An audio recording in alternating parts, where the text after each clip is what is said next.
Well, good morning, AP Bio students. This is Shelton here. I'm going to try to be brief. I know my Screencastifys have been a little wordy, but try to be brief and going over the Chapter 12 basic concepts.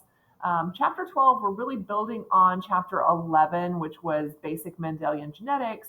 We're now actually going to be talking about that chromosomal basis of inheritance and really starting to understand the link between what we know meiosis, we know chromosomes, and understanding then, in addition, understanding sex-linked genes, also understanding how during meiosis there can be errors that can alter the chromosome structure and number of chromosomes that are received in the zygote.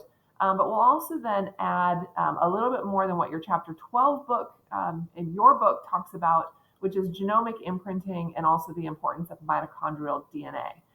So we're just kind of building again on what we learned on chapter 11. We're taking it just one step further to understanding Mendel's ideas, but then now applying that to what we know about chromosomes. So in this particular picture, what we are seeing here is we are seeing a picture of a chromosome and making sure that we understand the chromosomal theory of inheritance. So when we talk about that, really what the chromosomal theory of inheritance is addressing is what we've already been addressing in chapter 11, is that genes are found on chromosomes. So these segments on chromosomes that code for a specific protein, this is how we inherit them, is through our chromosomes.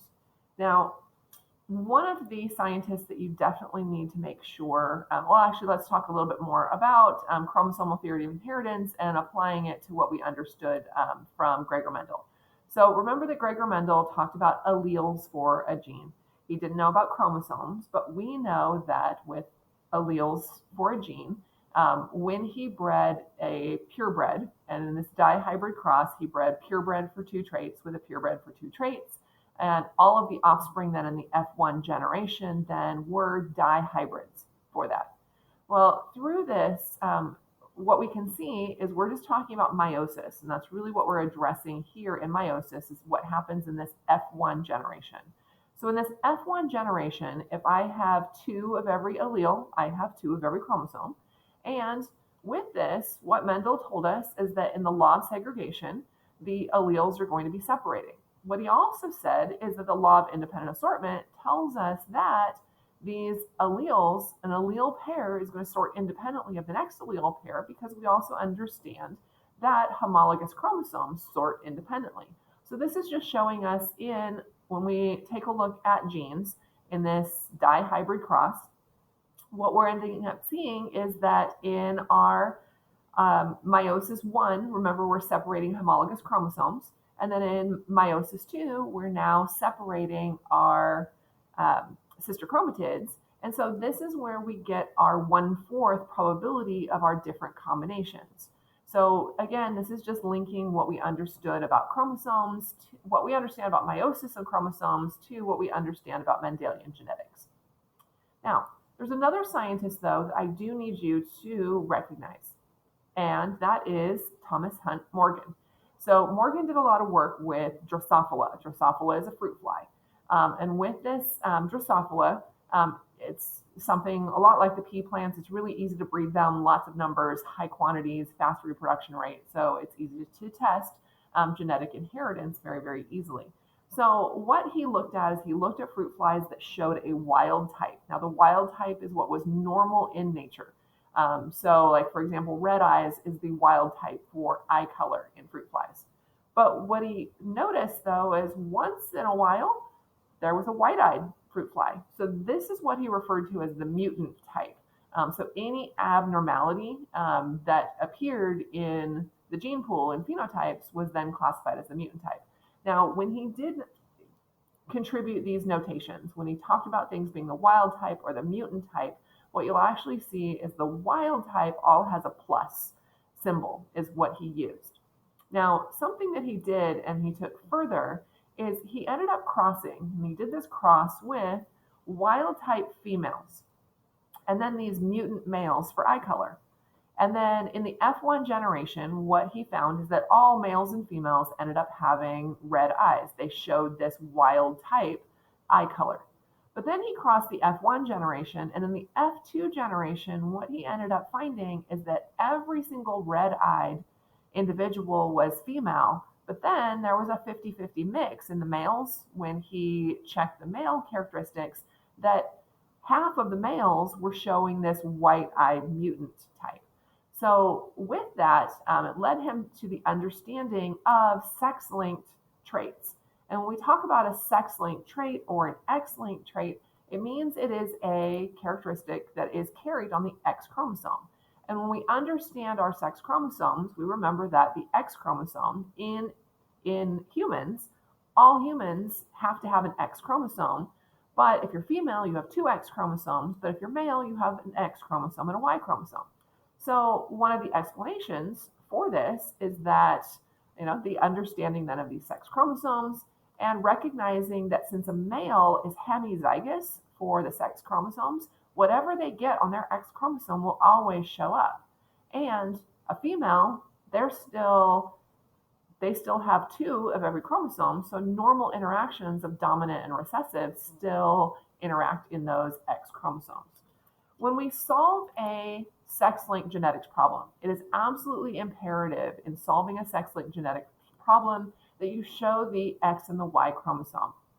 So since X-linked traits are carried on the X chromosome, we indicate and we show those with a superscript on the X. So in this case, I have a normal gene on the X, but then the allele for that is then a recessive characteristic. So maybe it's color blindness or hemophilia. Those are sex-linked characteristics in humans.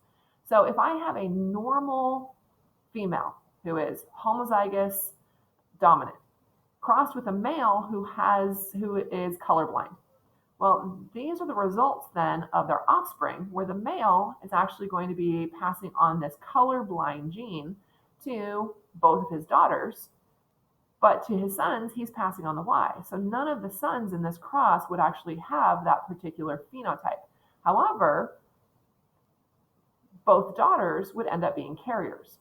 Now, in this next generation, though, is that if I now have a daughter who's a carrier crossed with a normal male, well, here would be the genetics cross to show that 1 out of 2 of their sons would end up being colorblind or show that X-linked recessive trait. Now, 1 of their daughters would be carriers, and then 2 of their children would be normal, not even carriers. Now, in this particular cross, here's another example of a mom who's a carrier. So in this case, if mom's a carrier, oftentimes how that gets worded is that dad was colorblind or dad had hemophilia. So that tells you instantly that mom has to be a carrier because, again, dad can only contribute his X chromosome to his daughters and his Y chromosome to his sons. So if a mom whose father had the disorder marries a man who has the disorder, well, in this case, this is where it's possible for a female to end up showing this sex-linked type inheritance because they could receive a recessive X from their mom, and they can also then receive the recessive gene from their dad. So it's possible then for a daughter to have, half of the daughters would have the disorder, and then half of the sons would have that disorder, is what it would be. But we will be doing our X-linked crosses. And again, when we do an X-linked cross, it's really important that you're showing the inheritance of the X and the Y chromosome to then determine the male and the female inheritance. Now, something else that actually happens in sex-linked inheritance is understanding that in somatic cells, we actually only have, so as a female, I only have 1 active X chromosome in each of my somatic cells. What happens in females is in our somatic cells, we have a random deactivation of an X chromosome. So it's called a bar body. So if I looked at a somatic cell, I would end up seeing that I have 22 pairs of autosomes. I have 1 active X chromosome, but then I have another kind of shriveled up, smaller inactivated X chromosome that's called a bar body. Now, only females have that. So what happens there's actually, we can see this phenotype in a color of cat that's called a tortoiseshell cat. The color orange fur is carried on the X chromosome, and so is the color black fur carried on the X chromosome. Well, we end up seeing in females that are heterozygous, they have one orange and one black, it's random which X chromosome gets deactivated. So we actually see patches of orange fur and then patches of black fur, depending on which of the X chromosomes got deactivated. Now, another concept that we have to make sure that we are understanding this chapter, so we need to make sure we're understanding X-linked inheritance, but we need to also make sure that we are understanding linked genes. So Gregor Mendel was very, very lucky when he did his crosses with pea plants. The genes that he was tracking were all on different chromosomes, or they were so far apart on the same chromosome, they sorted independently. Well, what Thomas Hunt Morgan actually studied is he did study a few characteristics of genes that were found on the same chromosome and relatively close together. So in this case, he did a dihybrid cross, which in a dihybrid cross, what he had is he was crossing, let me get this a little bit bigger for you, is he was crossing a normal, gray-bodied, normal wing fruit fly with a double mutant, black-bodied vestigial wings. And so with this, then with the dihybrid, in this cross, he crossed a dihybrid female then with, again, the male that was mutant for both. Now, what's expected in that ratio is what would be expected in that ratio if independent assortment occurred, is we would end up having a 1-to-1 to 1-to-1 phenotype ratio. Now, if the genes were on the same chromosome, we'd actually expect all to be looking like mom or all to be looking like dad, and none of the mixed, or a recombination of traits. Well, the results showed us that the majority looked like either mom or dad. However, we did get some recombinants. And when we say recombinants, this means that now I have a mutant and a wild type together. Here I have a mutant and a wild type together, instead of them being on the same chromosome and inherited always together. So what we actually have to make sure that we're understanding is the fact that crossing over will unlink genes. So when we talk about a linked genes are genes that are found close together on the same chromosome. And so more often than not, they get passed on together. However, due to crossing over, well, they sometimes become unlinked and form recombinants. So it's through that recombination that we can actually determine how close together they actually are. So in looking at this, now in this recombination, this is actually the information that I am interested in, is how often did these genes form new combinations. And in this particular case, well, we end up having 17% of the time we got recombinants. Well, that is actually what we use now as a map unit in order to determine location. The closer two genes are together, the less often they will separate due to crossing over. The farther apart they are, well, the higher the frequency of recombination, so the farther apart they are. So this recombination frequency is used to create a gene map. And so with a gene map, it's simply done based on recombination frequencies, where it's showing that this B gene and this VG gene, well, these recombined or they disconnected 17% of the time. But then there's actually another gene on the same chromosome, the CN gene. Well, it disconnected and recombined between these two genes 9% of the time, and then between these two genes 9.5% of the time. So with all of that data, we're able to put together a gene map based on recombination frequencies. And again, recombination frequencies are the result of crossing over and separating genes that are found on the same chromosome. Now, when genes are so far apart on the same chromosome that their recombination frequencies can be 50%, then they are independently assorting, again, because they're so far away from each other. So here's actually another gene map. It's actually just trying to show you their location and relative location on the same chromosome. Now, some other characteristics that we need to make sure that we are addressing is we are addressing some information on chromosome separation and recognizing this chromosome non-disjunction that can happen in meiosis. Now, in meiosis, remember that in meiosis 1, homologous chromosomes are supposed to separate, but sometimes they don't. And then remember that in meiosis 2, sister chromatids are supposed to separate, but sometimes they don't. So this is referred to as non-disjunction. So understand that in non-disjunction disorders, if the non-disjunction happens in meiosis 1, what I'm going to be getting is two gametes that have an extra chromosome and two gametes that have then a missing chromosome. If non-disjunction happens then in meiosis 2, it's actually only two of the gametes that are affected and two of the gametes are normal. So we should definitely understand that different pattern.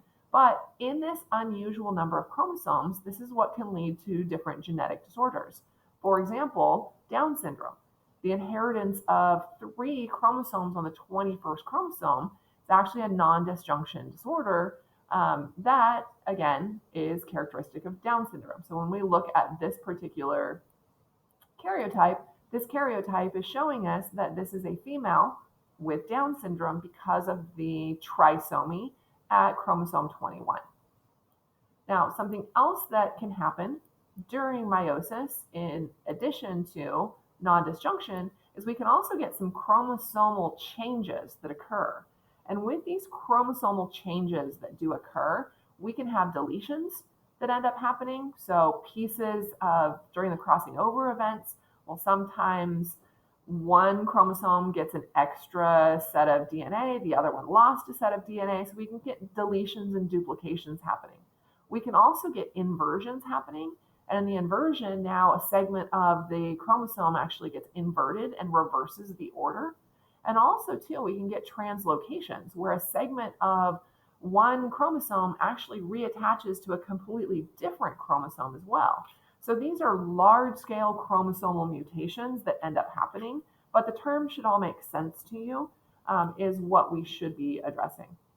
Now, in non-disjunction disorders, what I do want you guys to recognize with non-disjunction disorders is be aware of just some of the human disorders that are associated with non-disjunction.